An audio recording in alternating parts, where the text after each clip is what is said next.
Bienvenidos. Somos estudiantes de la carrera de Medicina del tercer semestre paralelo C de la Universidad Nacional de Chimborazo a cargo del Dr. Guillermo Hualpa Jaramillo. En este video vamos a hablar acerca del telencéfalo, en el cual explicaremos sobre los hemisferios, lóbulos, surcos y giros cerebrales. Para empezar, vamos a tener lo que son los hemisferios cerebrales. Como los podemos observar en esta imagen, son dos. Se encuentran ocupando la mayor cantidad del encéfalo, se oponen como imágenes especulares y van a estar separados de entre sí en la línea media, por lo que es una cisura conocida como la cisura interhemisférica. El polo frontal y en el polo occipital se encuentran separados totalmente, mientras que en su parte central no, ya que se extiende solo hasta las fibras de la amplia comisura interhemisférica, también conocida como el cuerpo calloso, como lo podemos observar en la imagen. Vamos a pasar con lo que es el lóbulo frontal. Este está limitado por tres surcos, como lo podemos observar aquí. Primeramente, el surco central, segundo, el surco lateral y tercero, el surco del cíngulo, que ya hablaremos más adelante de él. El surco central, o también conocido como cisura de Rolando, tiene una gran importancia, ya que delante de este vamos a tener que se encuentra una circunvolución donde están las células motoras que inician los movimientos del lado contrario del cuerpo, mientras que detrás de este surco vamos a tener la corteza sensitiva general que recibe toda la información sensitiva desde el lado contrario del cuerpo. Se dirige hacia abajo y hacia adelante, atravesando la cara lateral del hemisferio y en su extremo inferior está separado de la cisura lateral por medio de un puente estrecho de la corteza. Vamos a seguir con lo que es el surco lateral. Es este que podemos ver en la imagen. Es también conocido como la cisura de Silvio y es una hendidura profunda que se encuentra en la superficie inferior y lateral del hemisferio. Está formado por un tronco corto que se divide en tres ramas. Primeramente, de anterior a posterior, vamos a tener que se divide en una rama horizontal anterior, en una rama ascendente anterior y por último en una rama posterior. Por último, entre los tres surcos principales que limitan el lóbulo frontal, vamos a tener el surco del cíngulo, o también conocido como surco singular, es este que estamos señalando en la imagen. Este se sitúa sobre la cara interhemisférica. Vamos a tener que comienza anterior e inferiormente a la rodilla del cuerpo calloso y discurre a continuación sobre la cara medial del hemisferio cerebral, un poco anterior al extremo posterior del cuerpo calloso. Esta se va a flexionar superiormente y termina en el borde superior del hemisferio cerebral. El lóbulo frontal comprende toda la parte del hemisferio cerebral que se encuentra anteriormente al surco central o cisura de Rolando, al surco lateral o cisura de Silvio y el surco del cíngulo que ya lo mencionamos anteriormente y se encuentra en la cara interhemisférica. Para terminar con el lóbulo frontal, vamos a tener que este va a tener cuatro circunvoluciones separadas por tres surcos. Vamos a comenzar con la circunvolución precentral. Esta se va a encontrar entre el surco central o cisura de Rolando y el surco precentral, que como podemos ver, este es paralelo al surco central. Entre estos vamos a tener lo que es la circunvolución precentral, como ya mencionamos. Después de esto vamos a tener la circunvolución frontal superior. Esta se encuentra por encima del surco frontal superior que va a partir del surco precentral. Vamos a tener que de este se han descubierto funciones de memoria, de trabajo y cognitivas superiores. Vamos también a tener la circunvolución frontal media. Esta se encuentra entre el surco frontal superior y entre el surco frontal inferior. Vamos a tener que este es un Importante centro integrador de diferentes áreas del cerebro, así como de funciones superiores de atención y aprendizaje. Finalmente, en esas circunvoluciones vamos a tener la circunvolución frontal inferior. Esta se encuentra debajo del surco frontal inferior y de este vamos a tener que se han identificado funciones de inicio de respuesta inhibitoria ante amenazas y el reconocimiento visual o gráfico de la palabra durante el proceso de la lectura. Por último, vamos a tener lo que es el lobulillo paracentral, como lo podemos observar aquí en la imagen. Vamos a tener que este es el extremo posterior de la parte medial de la circunvolución frontal superior, que como ya vimos se encuentra en la cara lateral del hemisferio. El lobulillo paracentral está limitado anteriormente por un surco terminal, como lo podemos observar aquí, y este va a representar el extremo superior de las circunvoluciones precentral y de la circunvolución postcentral. Ahora seguimos con el lóbulo parietal. El lóbulo parietal va a ubicarse a ambos lados de la cisura interhemisférica. Anteriormente va a estar delimitado por el surco central, posteriormente por el surco occipitoparietal y por debajo por el surco lateral. En la cara lateral del lóbulo vamos a encontrar dos surcos que van a dividir el lóbulo en tres circunvoluciones. El primer surco a describir será el surco postcentral. El surco postcentral va a ubicarse paralelo al surco central, que es el de color rojo. Va a tener casi el mismo trayecto y va a seguir casi la misma longitud. Entre ambos surcos encontramos la primera circunvolución, la cual es la circunvolución postcentral, la cual se ubica detrás de la precedente, es decir, de la circunvolución central. Y se va a unir a la misma superiormente e inferiormente mediante conexiones entre neuronas y fibras nerviosas. En la porción medial del surco central postcentral encontramos otro surco más pequeño y que sigue una dirección horizontal, el cual se conoce como surco intraparietal, que va a dar origen al lobulillo parietal superior y al lobulillo parietal inferior. El lobulillo parietal superior va a ubicarse en el borde superior del hemisferio cerebral, detrás de la circunvolución postcentral y arriba del surco intraparietal. Este lobulillo parietal superior va a dirigirse medialmente y va a invadir la cara medial del hemisferio cerebral, formando de esta manera la precuña. Esta precuña va a estar delimitada anteriormente por una curva de la circunvolución del cíngulo y posteriormente por el surco parieto-occipital. En cambio, el lobulillo parietal inferior va a tener dos porciones muy distinguidas. La primera va a ubicarse justo al final del surco lateral. Esta porción se va a conocer como circunvolución supramarginal. Inmediatamente justo detrás de ella encontramos la última porción del lobulillo parietal inferior, la cual se conoce como circunvolución angular. Ahora hablaremos acerca del lóbulo occipital. El lóbulo occipital ocupa la parte posterior del hemisferio cerebral y va a presentar una forma de pirámide triangular. De las tres caras de la pirámide, la lateral va a corresponder a una de las fosas cerebrales de la escama del hueso occipital.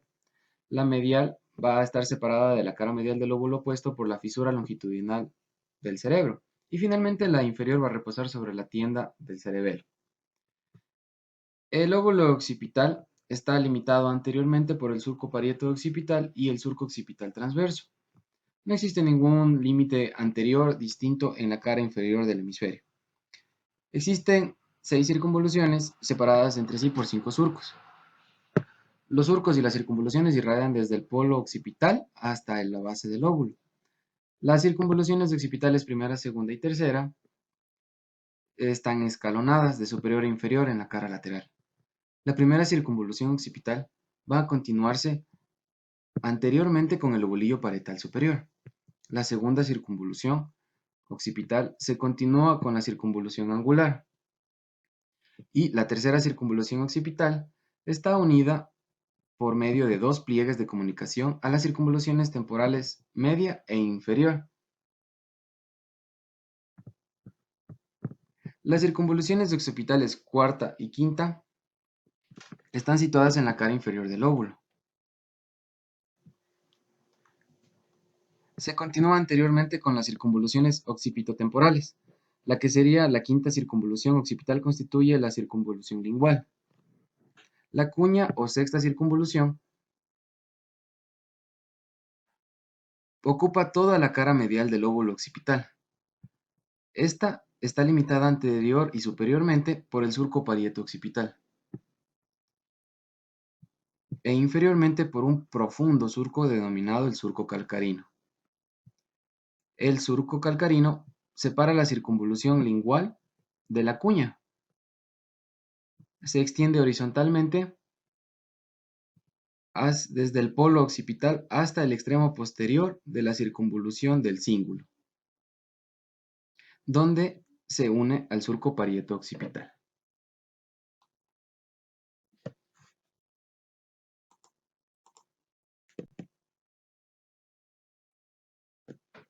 Lóbulo temporal. El lóbulo temporal es la porción que ocupa lo que es la parte media e inferior del hemisferio cerebral. Como podemos observar, va a presentar dos caras, una cara lateral y lo que es la otra inferior. Esta última va a reposar sobre lo que es la fosa temporosfenoidal, la fosa craneal media. Ya, como toda porción, todo lóbulo va a presentar lo que son sus límites y sus surcos. Está limitado superiormente por lo que es el surco lateral, o también conocido como el de Silvio.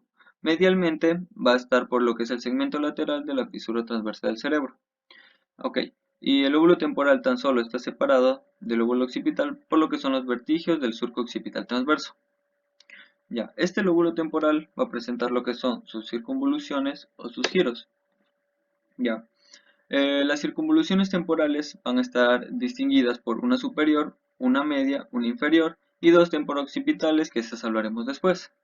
Ya, vamos a presentar lo que es el giro o circunvolución temporal superior. Esta va a estar comprendida entre lo que es el surco lateral o de Silvio y lo que es el surco temporal superior. Ya, este se extiende desde lo que es el polo temporal hasta la parte terminal del surco lateral, donde se continúa más que todo con lo que es el lóbulo parietal inferior. Ya, vamos a tener lo que es la circunvolución temporal media. Esta, como podemos observar, está situado debajo de la circunvolución o giro anterior. Ya, este va a estar comprendido entre lo que es el surco temporal superior e inferior. Ya se continúa en lo que es en su parte posterior con el lóbulo parietal inferior, como podemos observar aquí, por intermedio más que todo del giro angular, o como podemos ver esta estructura que estoy señalando en este momento. Ya, por último vamos a tener lo que es el giro temporal inferior. Este va a estar comprendido más que todo entre el surco temporal inferior y lo que es el surco occipito temporal. Ya, este se continúa hacia atrás con lo que es el lóbulo occipital. Vamos a tener dos circunvoluciones que van a estar en lo que es en su parte inferior, que van a ser tanto la circunvolución occipito temporal lateral y también lo que es la media. La circunvolución occipito temporal lateral, esta es la circunvolución que ocupa lo que es la parte media de la cara inferior del lóbulo. Se continúa posteriormente, como podemos observar, con lo que es la cuarta circunvolución occipital. Ya, es habitual describirla junto con esta última, dando así lo que es dándole el nombre del lobulillo fusiforme. Vamos a tener lo que es la circunvolución occipito-temporal medial. Ya, esta es la más medial de lo que son las circunvoluciones temporales. Y lo que es su parte anterior, como podemos observar, se une con la circunvolución parahipocampal, que es la que va a estar anterior a la circunvolución temporoccipital media. Ya, se continúa más que todo con lo que es la quinta circunvolución occipital, ya, y forma con ella lo que es la circunvolución lingual. Ok, el extremo anterior de la circunvolución parahipocampal, que es esta que estoy seleccionando en este momento, ya esta se desvía bruscamente en sentido superior y posterior, en forma de gancho. Ya, por eso va a ser normal denominarla como uncus o segmento de gancho de la circunvolución para hipocampal. Finalmente, esta circunvolución del surco profundo vamos a presentar que se va a llamar el surco del hipocampo, el cual parece desplazarse hasta la asta temporal del ventrículo lateral, lo que es de esta circunvolución determinando así la formación del hipocampo. Lóbulo de la ínsula. La ínsula es una área de la corteza que está ubicada profundamente en la superficie lateral del cerebro, específicamente dentro del surco lateral o también conocida como cisura de Silvio, que separa las cortezas temporal y parietal inferior. Se encuentra en el punto en el cual confluyen los lóbulos temporal, parietal y el lóbulo frontal, siendo delimitada por sus respectivos opérculos de este surco. Se trata, por lo tanto, de un centro de conexión entre el sistema límbico y el neocórtex, participando de esta manera en funciones de forma directa o indirecta.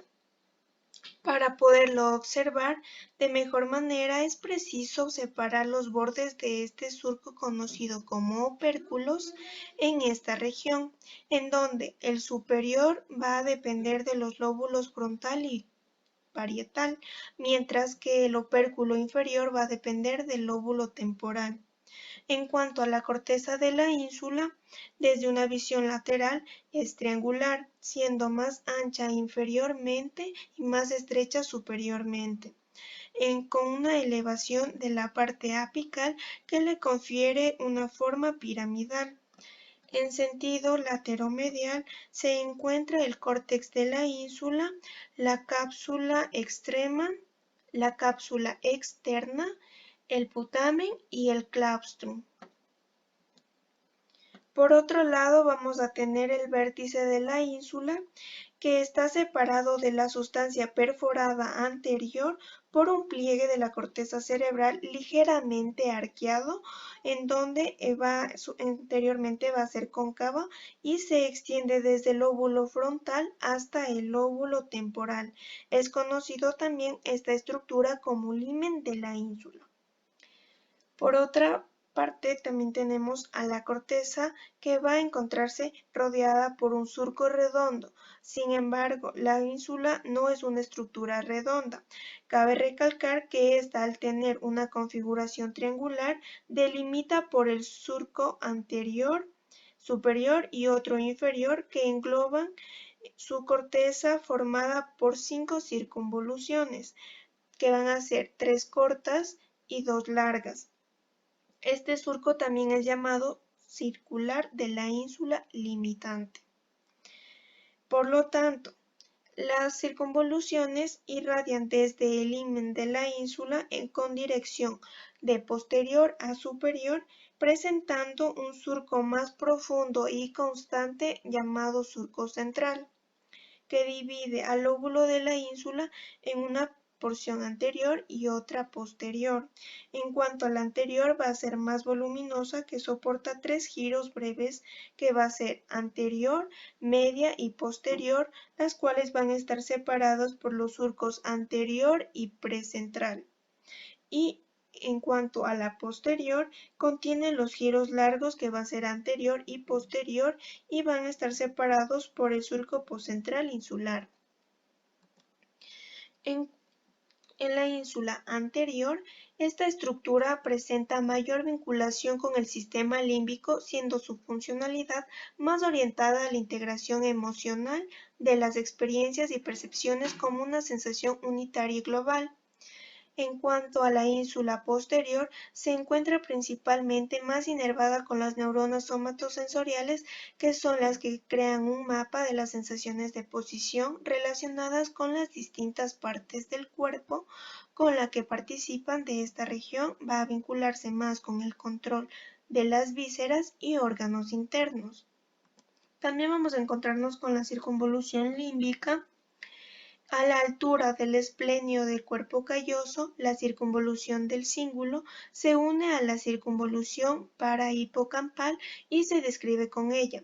Alrededor de las formaciones interhemisféricas, un anillo completo cerrado anteriormente por las estrías olfatorias del tracto olfatorio y que se ha denominado circunvolución límbica. Circunvolución del cíngulo o circunvolución singular.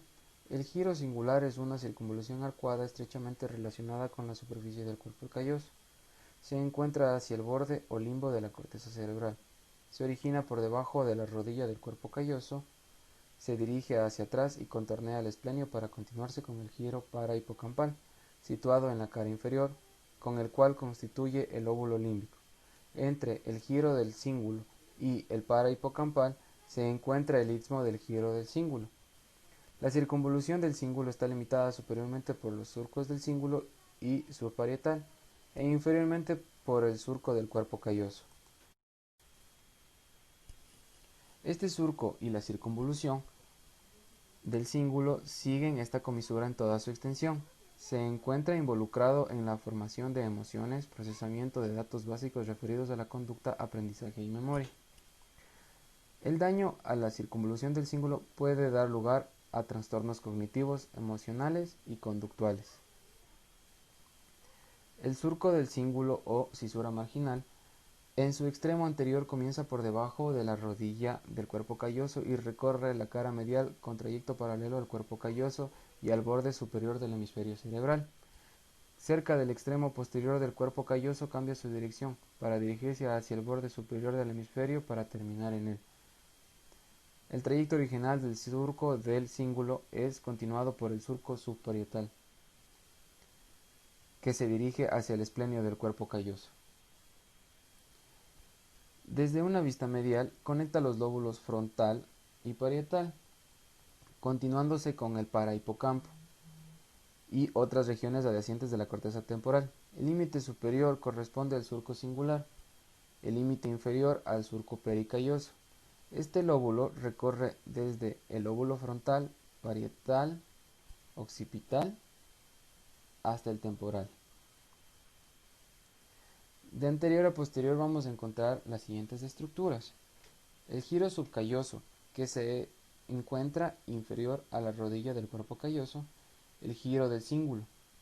El istmo, que está en relación con el esplenio del cuerpo calloso. El giro parahipocampal y el uncus, el cual está anterior al lóbulo temporal. La circunvolución cingulada anterior tiene conexiones con las zonas del habla y de vocalización de los lóbulos frontales, incluyendo el área de Broca, que controla las funciones motoras involucradas en la producción del habla. Otra función es ayudar en el proceso de toma de decisiones. Y la circunvolución cingulada posterior tiene las conexiones con los lóbulos parietal y lóbulos temporales. Permiten al giro cingulado posterior a influir en las funciones relacionadas con el movimiento, la orientación espacial y la navegación. Las conexiones del cerebro medio y la médula espinal permiten a la circunvolución del cíngulo posterior para transmitir señales nerviosas entre la médula espinal y el cerebro. Esperamos que este video sea de mucha ayuda. Si tienes alguna duda, déjanosla en los comentarios y la resolveremos. Queremos dar las gracias a nuestro doctor encargado, el doctor Guillermo Hualpa, por impartirnos los conocimientos y de esta manera poderlos compartir con nuestros colegas. No olvides visitar nuestro blog y ver nuestros videos. Los links los encontrarás abajo en la descripción, así como los autores y las fuentes bibliográficas usadas en este video. Nos vemos en otra ocasión.